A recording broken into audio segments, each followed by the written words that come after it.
whatever got you down the running rabbit hole?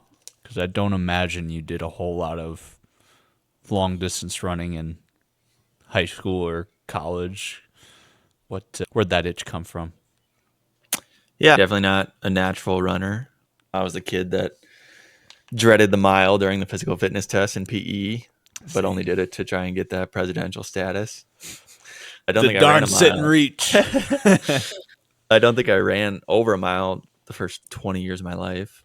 And the next time I ran a mile was another fitness test in college with one of those kinesiology classes with Bauma.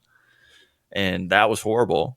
But just got to a point, like after I wrapped up college football and baseball, was looking for something to continue training and being competitive with. And that's when I naturally fell into running. Around that same time, I was taking a exercise physiology class with Dean Callsbeak. Shout out Dean Callsbeak. He was a fantastic teacher, made a lot of complex information pretty easy to understand, and opened the doors to concepts like VO2 max, respiratory quotient, aerobic, anaerobic systems, metabolism, a lot of things that really helped me understand like the physiology behind performance and running. And that kind of unlocked the gate of wanting to know more and apply it in my own body.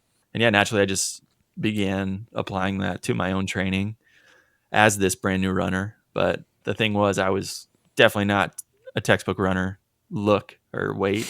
Right, I was coming out of football as a 250-pound safety, built for power and speed and fast twitch muscles and heavy lifting, and shifting to that style of training that's slow twitch, long endurance, fat adapted. Like the body was just not ready for that, especially like my soleus took a while to keep up, and it was just a massive transition. So it took a long time for me to do stuff like holding zone 2 heart rates. Was hard for a while because the heart rate would just jump up because it's so used to that glycolytic system and using carbs as fuel. So it was hard during base runs just to keep the heart rate low, and my lower legs definitely had to adapt to the pounding. Running is 6 times our body weight over and over again. And as someone who was used to sprinting and not used to that type of load outside of just walking, it definitely took a long time. But yeah, it was cool. It was cool to see the physiological concepts play out in real time.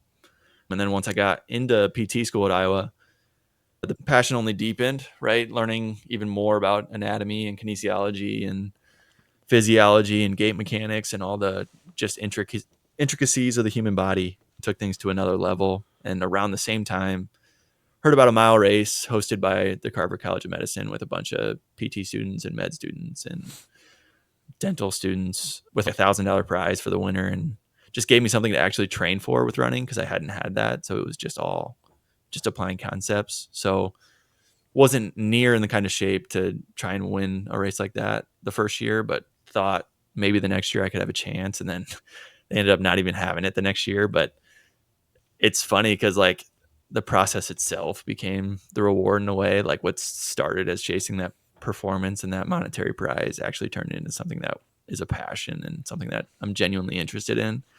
And so now it like combined my passions for movement, nutrition, the human body, recovery, physiology, and it just made me more curious and more passionate to figure out more and help educate others so they can do the same with their own training. So that's kind of the story of how I got into it and to the point that I am now. But yeah.